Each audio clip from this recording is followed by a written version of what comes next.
Ang kwentong ito ay hango sa totoong buhay. Karanasan ito ni Bualoy. Taong 1972, Iriga, Camarines Sur.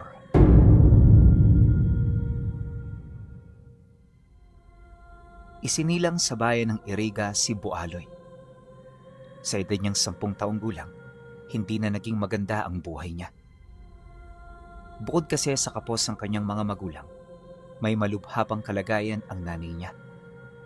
Kaya sa halip na makapagtrabaho ng maayos ang kanilang padre de pamilya, ginugol nito ang kanyang panahon sa pag-aalaga. Literal na walang makain sa kanilang bahay at bawat kapatid niya talagang naghihikahos para lamang makaraos sa araw-araw.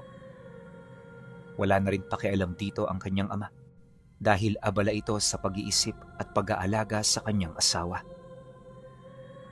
Kaya naman yung mga matatandang kapatid ni Bualoy, napilitan ng lumayas at maghanap ng bagong tahanan na magiging bagong simula ng buhay nila. Pero siya, nanatili sa kanyang mga magulang. Hindi niya ito iniwan dahil alam niya na kailangan siya nito.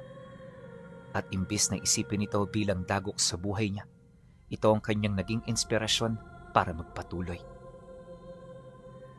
Sa loob ng halos 7 taon, naghihikaw siya na magtrabaho kung saan-saan at kung kani-kanino. Nakilala siya sa bayan bilang katulong, kargador, at kung ano-ano pang tawag sa mga taong gumagawa ng mga mabibigat na trabaho kapalit ng kakarampot na pera. Marami ang naawa sa kanya, pero hindi sapat ang awa ng mga ito para tulungan siya sa kalagayan niya. Di naman niya yun gaanong pinapansin, gawa ng para sa kanya kaya niyang kumilos kahit walang ibinibigay na tulong ang ibang tao. Ngunit ang tatag ng loob at tibay ng katawan ay hindi pa rin sapat. Lingid sa kanyang kaalaman na dahil sa kanyang mga sakripisyo, magkakasakit siya ng malubha. Ilang buwan ang lumipas pagsapit ng taong ito, si Bualoy ay nakaranas ng madalas na pagkahilo, walang katapusang pagod, at panghihinang parang nakaangkla na sa katawan niya. Hindi sapat ang 1 linggo na pahinga dahil ang mga karamdamang yon ay halos wala ng katapusan. Napansin naman yon ng tatay niya, kaya nang makita nito ang kalagayan niya, hindi ito nagdalawang isip na lumapit at magtanong. "Anak, ayos ka lang ba? Pasensya ka na ha, kung hindi ako nakakatulong sa iyo. Alam kong matindi ang pinagdadaanan mo. Alam ko rin na ang trabaho ngayon ay dapat sa akin bilang padre de pamilya ninyo. Pero anong magagawa ko, anak? Hindi ko po pwedeng pabayaan ang nanay ninyo. Mamamatay siya kung hindi ko siya pagsisilbihan." "Ayos lang ho yun, tay. Walang problema. Tsaka, kaya ko pa naman eh. Siguro ho, kailangan ko lang ng konting pahinga." Matapos ang kanilang pag-uusap, nilutuan siya nito ng saging at pinagtimpla ng kape. Habang nagmemeryenda silang dalawa, napag-usapan nila ang masasayang alaala noong malakas pa ang kanyang ina.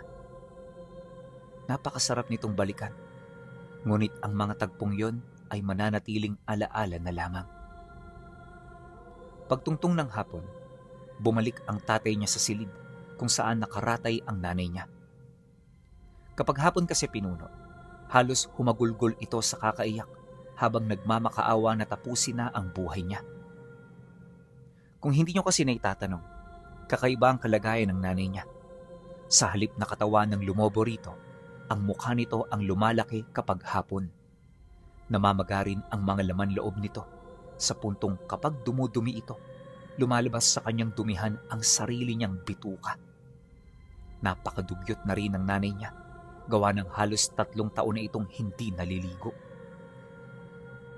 Tanging sila lang din ang nasanay sa amoy ng bahay nila, kaya yung mga tao roon, literal na nagsilayo na.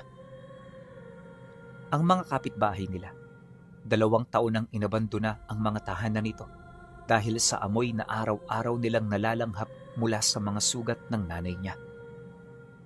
Nakakahiyaman pero hindi na nila ito pinag-ukulan ng atensyon. Nasanay na rin sila sa mga reklamo ng mga tao, kaya kalaunan hindi na sila nito gaanong naaapektuhan hanggang sa ang ganoong kaganapan ay isang ordinaryong pangyayari na lamang. Makalipas ang ilang minutong pagtulong ng kanyang ama sa kanyang ina, kaagad na itong tumigil sa pag-iyak. Siya naman noon ay napabuntong hininga na lang, dulot ng pag-aalala na kanina niya pa nararamdaman. Pagkaraan ng ilang araw, bumalik na sa normal ang kanyang kalagayan. Nagkaroon na siya ng lakas ulit, kaya balik trabaho na naman. Pero habang tumutulong siya sa isang tindahan, muli na namang nandilim ang kanyang paningin. At sa puntong yon, hindi niya na ito nakayanan. Kagad siyang nawala ng malay hanggang sa madatnan niya ang kanyang sarili sa isang lumang bahay. Pagbangon niya, di niya doon nakita ang tatay niya. Wala ring katao-tao sa loob ng kwarto, kaya kaagad niyang tinawag ang nagmamay-ari nito. Maya-maya pa, dito na bumukas ang pinto at doon nakita niya ang isang matandang lalaki na kilala bilang manggagamot sa Iriga. Marami itong espesyal na abilidad pinuno, sa puntong kahit ang makakapangyarihang tao sa lugar nila ay nare-respeto ito. Paglapit sa kanya ng matanda, kaagad naman siyang napausog sa kanyang higaan. Iniwasan niyang magtanong o magsabi ng kung ano dahil unang-una wala siyang ideya kung bakit siya nakarating sa lugar na yon. Pagpang-abot ng tingin nila, dumukot ng sigarilyo ang matanda, tsaka niya ito sinindihan bago yun nagsalita.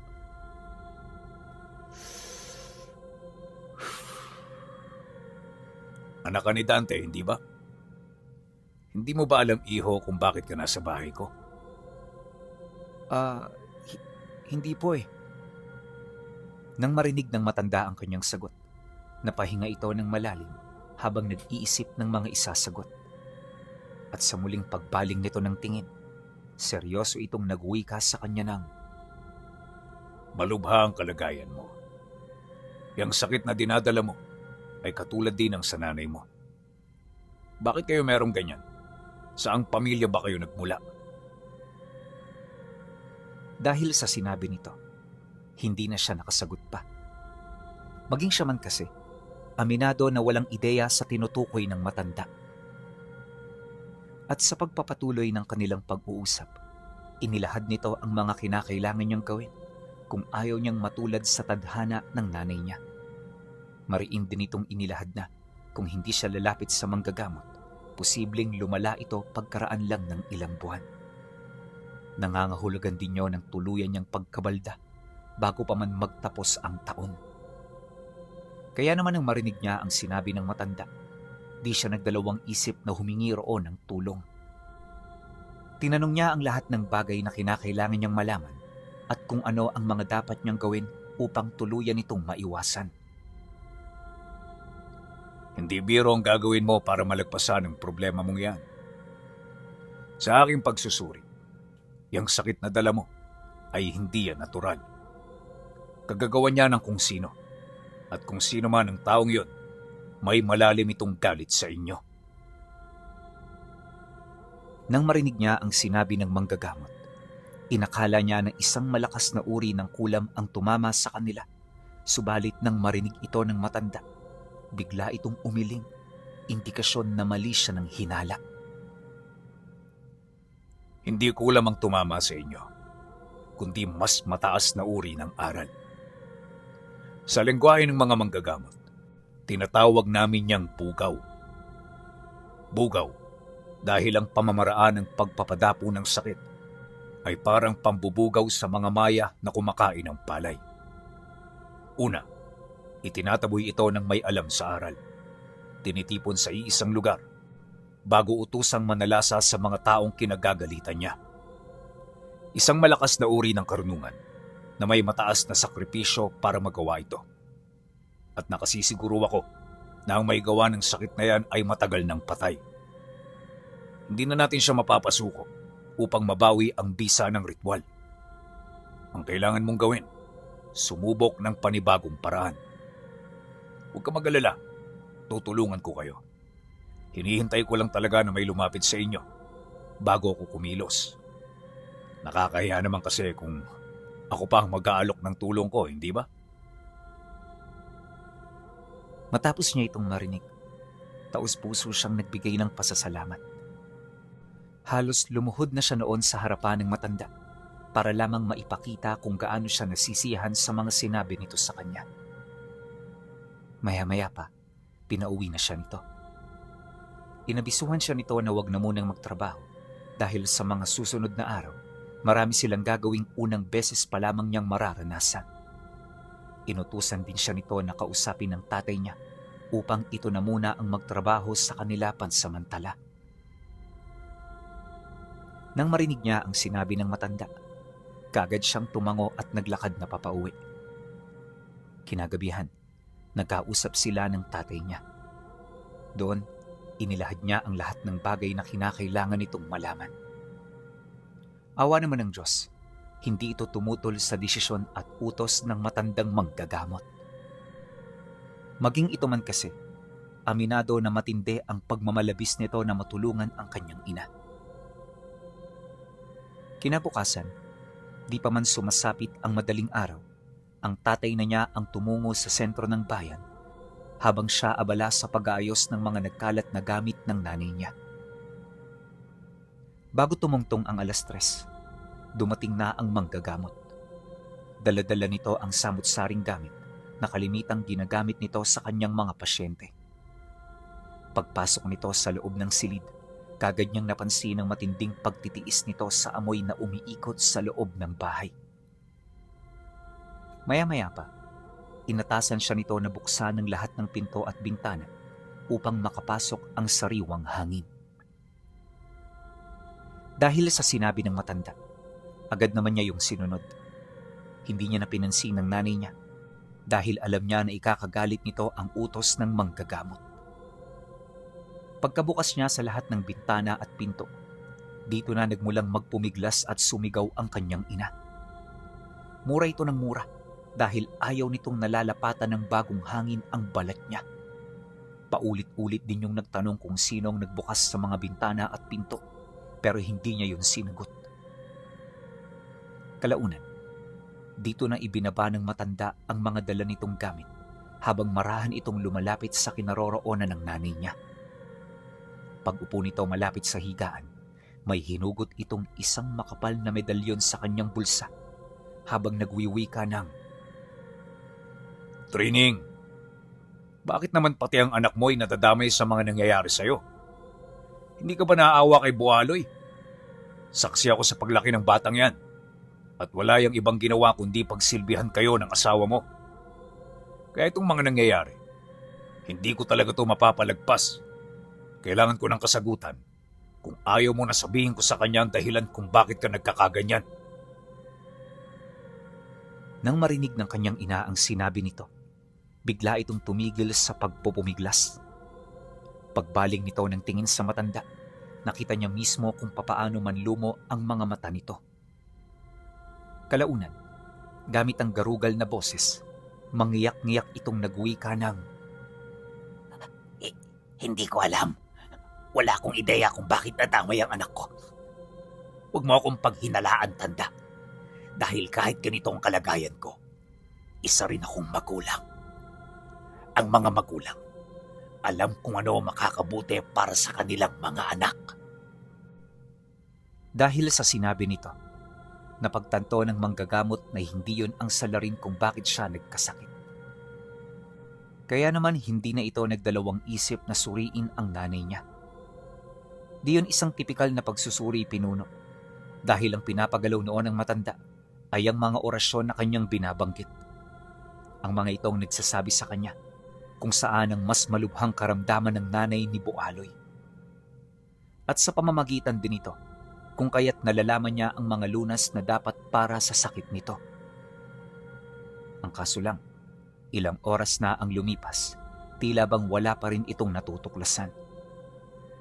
Ayon sa matanda, na sa tanang buhay niya, ang karamdamang yon ang pinakamahirap maresolba. Bukod sa wala siyang nakikita sa kanyang mga dasal, purong putik at hindi mapayapang kaluluwa ang tanging naririnig niya. Aminado rin ito na hinihigop nito ang kanyang lakas, kaya sa loob lang ng ilang minuto, di niya maipagkakaila ang matinding panghihina na nararamdaman niya. Pagkaraan ng halos kalahating oras na pagsusuri, wala itong nakitang mga senyales kung papaano niya sisimula ng gamutan. Ngunit sa halip na maghintay pa, ginawa na nito ang mga nalalaman niya. Naniniwala ang manggagamot na kagaya ng ibang mga sakit, matutuklasan niya ang kahinaan nito kapag gayon ay kanyang sinuri gamit ang tawas at isang dangkal na kawayan. Ngunit sa kasagsagan ng pananawas, may kung anong nilalang ang sumapi rito. Paglisik ng mata ng nanay niya, bigla nitong dinuraan ng isang itim na likido ang balikat ng matanda. Kagad itong nanuot sa kanyang damit, sa puntong kahit hinubad niya na ito, nanatili ang marka sa kanyang balat. Matapos itong gawin ng kanyang ina, bigla itong tumawa at nang insulto. Ano ka ngayon? Di natuto ka ng leksyon mo. Tama ba ako, tanda? Magsalita ka nga. Pagkarinig ng manggagamot sa sinabi nito, kasywal lang naman itong tumayo habang bitbit ang kanyang medalyon. Bago ito magsalita, bahagya muna itong nagdasal sa kanyang karga na para bang kumukuha ito roon ng lakas. At nang maisakatuparan na niya ito, malumanay itong sumagot sa nanay ni Bualoy ng, Hindi ako matatakot ng ganito lang. Kung gusto mo kong takutin, demonyo, dalhin mo ang buong angkan mo. Nang marinig naman ito ng nilalang na nakasapi sa nanay niya, bigla itong ngumisi kasabay ng pagsagot nito ng, Wala kang ideya sa mga sinasabi mo, manggagamot. Pagkasambit nito ng mga katagang yon, agad nitong ibinuka ang bibig nito ng napakalaki hanggang sa lumabas mula roon ang mahaba nitong dila. Ilang segundo itong sumuka ng itim na likidong ubod ng baho bago lumabas sa bibig nito ang isang itim na sanggol na may buntot at punong-puno ng kaliskis. Paggulong nito sa sahig, kagad itong tumayo at mabilis na kumaripas ng takbo. Bahagya itong nakipaghabulan sa manggagamot hanggang sa makakita na ito ng butas na maaari niyang daanan. At nang makalabas na ito ng bahay, hindi na nila yon nasilayan pa. Maging siya man, di maipagkakailang gulat na gulat sa kanyang mga nakita. Sinubukan niya itong ipagtanong sa matanda, pero wala rin itong naisagot sa kanya. Alam mo, Bualoy, unang beses ko lang din nakakita ng ganun. Kaya hindi ko talaga alam kung ano yon. Pagkatapos ng mga pangyayari, bumalik na silang dalawa sa loob ng silid ng kanyang ina. Doon, nadatna nila ang walang buhay na katawan ng nanay niya. Pagsilay nila rito ng malapitan, wala silang ibang naramdaman kundi ang matinding pagkagulat sa kanilang mga nasilayan. Nadatnan kasi nila itong nakahiga sa higaan habang ang mga laman loob nito ay nakalaylay na sa bunganga nito. Nanuyot din bigla ang mga balat nito sa puntong para na yung kahoy na pinagdamutan ng tubig. Matapos nilang makita ang mga pangyayari, natulala silang dalawa. Marami ang sumasaging tanong sa isip nila pero bawat isa sa mga tanong na yon ay hindi nila mahanapan ng sagot. Kalaunan, nang medyo mahimasmasan na ang matanda, tsaka na ito nagdesisyong lumapit sa nanay niya. Marahan itong ibinalik ang mga iniluwa nitong laman loob bago niya yon tinakpan ng kumot. At nung maisaayos na nito ang kalagayan ng nanay niya, tsaka na ito naglakad papalabas para hintayin ang kanyang ama. Ngunit bandang 5:00 ng hapon, nang dumating na ito at malaman na nito ang mga nangyari, nagulat sila nang bigla na lamang mawala ang labi sa silid na iniwan nilang nakabukas. Tinanong niya pa ito sa kanyang mga kapatid, pero wala itong nakitang lumabas. Sinubukan din nilang hanapin ito sa mga karatig baryo, pero sa kasamaang palad, wala silang nakitang bakas ng nanay niya. Yun bang parang naglaho na lang ito na parang bula? Nang malaman naman ng mga taga-baryo ang nangyari, marami ang hindi naniwala. May mga istorya rin itong ibinahagi sa mga kakilala nila patungkol sa misteryong pagkawala ng nanay niya. Galit na galit noon ang tatay niya pero Dahil nga sa problema, kung kaya't pinili na lamang din itong magparaya. Ilang araw ang dumaan. Naging madalas ang pagbisita ng manggagamot sa kanilang tahanan. Marami itong sinabi sa kanya, lalo na ang posibleng mangyayari pagkaraan ng 2 buwan. Kaya naman nang malaman niya ang lahat ng yon, hindi siya nagdalawang isip na sumunod sa lahat ng utos at ipinapagawa nito. Ipinagtapat na rin niya yon sa kanyang ama, pero wala itong naging reaksyon ukol dito. Kaya naman sinikap na lamang niyang gawin ang parte niya upang hindi siya matulad sa nanay niya.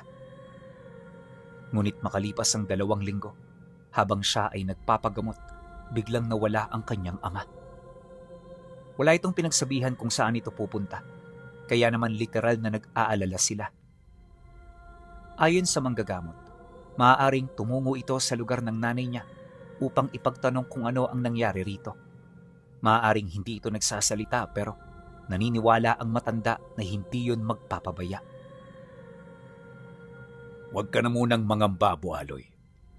Naniniwala ako na babalik ang tatay mo. Manalig ka sa kanya. Dahil sa sinabi nito, kung kaya't nagkaroon siya ng pag-asa. At sa halip na mag-alala, ginawa na lang niya ang parte niya. Ayon sa kanya, na sa loob ng halos ilang araw, hindi naging maganda ang kanyang kalagayan. Marami siyang ginawang pagtitiis, kagaya ng pag-iwas sa pagkain, hindi paglabas sa bahay ng manggagamot, at pagsunod sa lahat ng ipinapagawa nito, gaano man yun kahirap. Tuwing gabi rin, may mga ipinapainom ito sa kanyang langis na halos hirap na hirap siyang lunukin. Pero sa lahat ng pagtitiis na yon, ay parang baliwala lang. Dahil habang tumatagal na ginagawa nila ito, mas mabilis niyang nararamdaman ang paglapit ng sakit sa kanyang katawan. Isang gabi, pagkatapos ng kanilang hapunan, nagkausap sila patungkol sa kanyang kalagayan. Maging siya man kasi, hindi na mapakali sa mga nararamdaman niya araw-araw. Manoy Naldo, bakit ho parang hindi naman ako gumagaling sa mga gamot na ibinibigay ninyo? Ang nararamdaman ko, parang mas pinapabilis lang nitong pagkapit ng sakit sa katawan ko eh. Dapat ho ba na makaramdam ako ng ganito? Nang marinig ng manggagamot ang kanyang sinabi, kagad itong humarap sa kanya. At nung magkatitigan na silang dalawa, mahinahon itong sumagot ng, Ibig sabihin yan, tama ang ginagawa natin. Tinatakot ka ng karamdamang yan para tigilan mo ang ating mga nasimulan. Pero kung itutuloy mo ito, ako na mismo ang nagsasabi sa iyo, nagagaling ka. Ang kailangan mo lang gawin ay manampalataya at manalangin. Dahil sa sinabi nito, kung kaya't nawala ang mga iniisip niya. At para hindi na siya mag-alala pa, pinagkatiwalaan na lang niya ang matanda. Inakala niya na yon ang daan patungo sa kanyang kalayaan, pero lingid sa kanyang kaalaman, meron pa palang mangyayaring kalbaryo. Sumapit ang huling gabi ng buwan.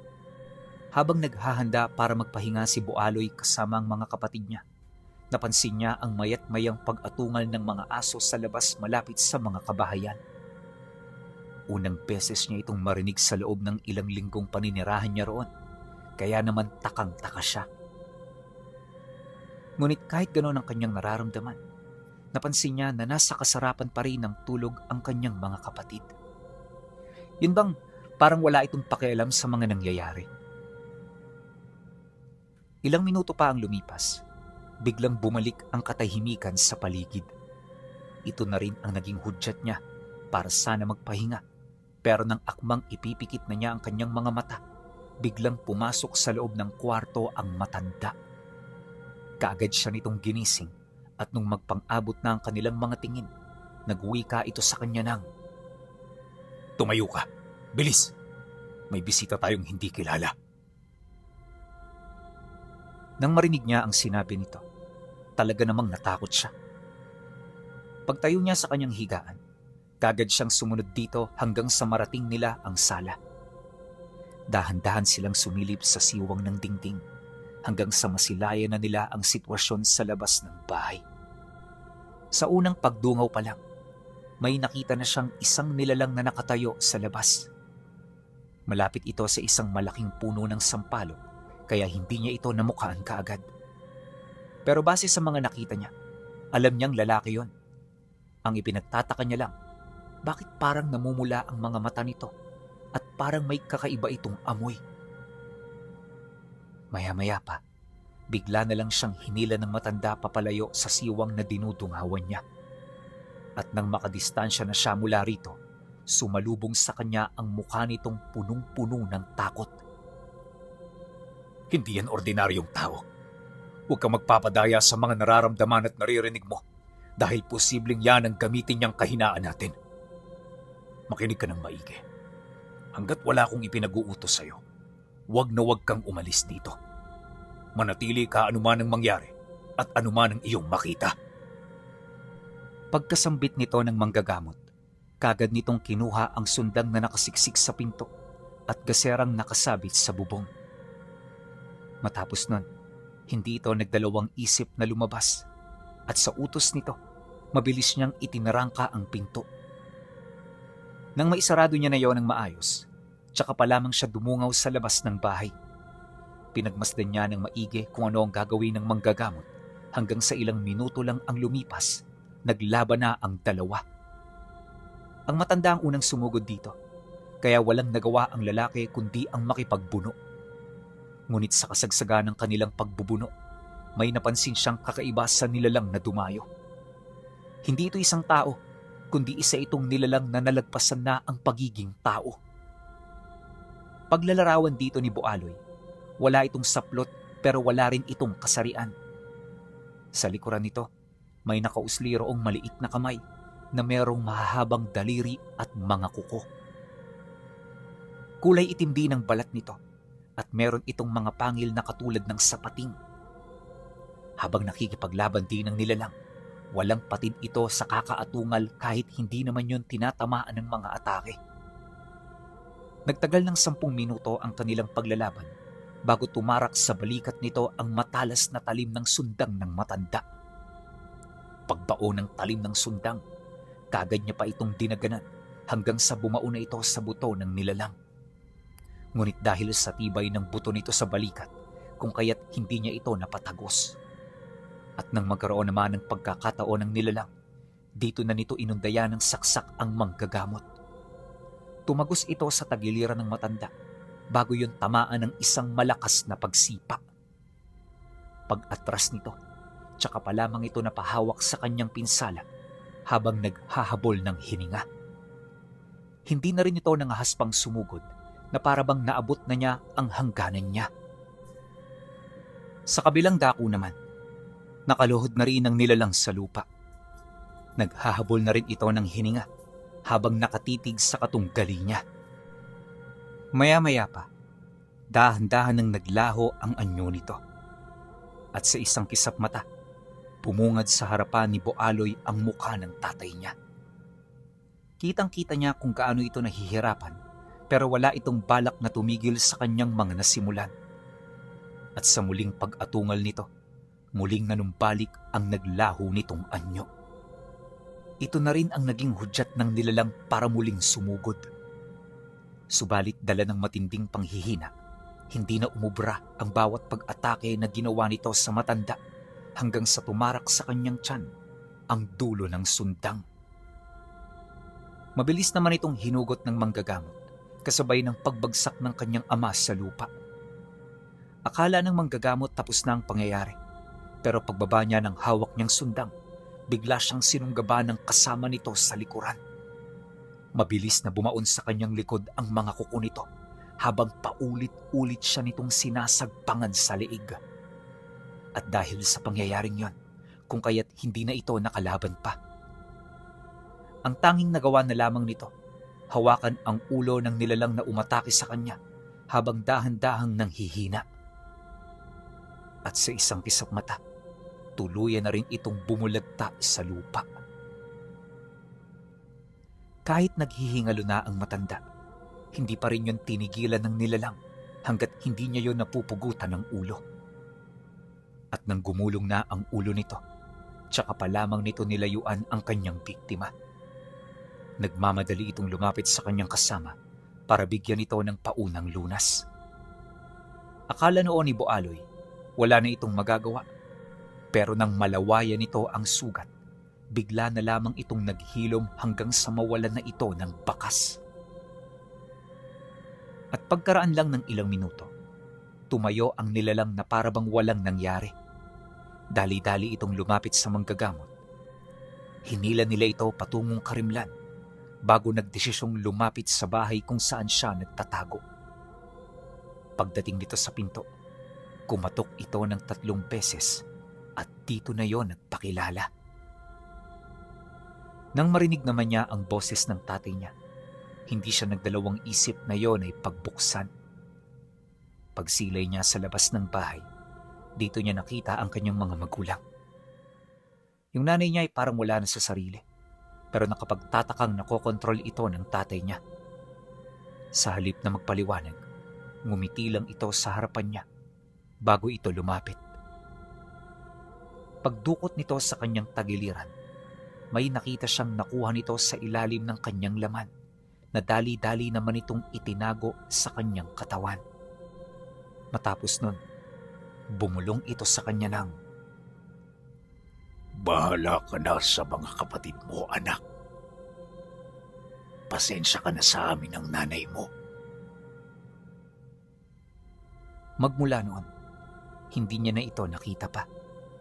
At kagaya ng sinabi ng tatay niya, siya na nga rin ang nangalaga sa mga kapatid niya.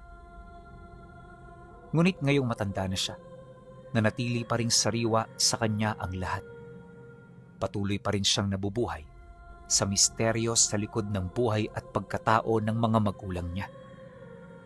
Pero para sa lahat, ang pinakamasakit na parte sa kanyang kwento ay ang pagsasakripisyo ng buhay ng bantog na manggagamot sa buong lugar ng Iriga, Camarines Sur.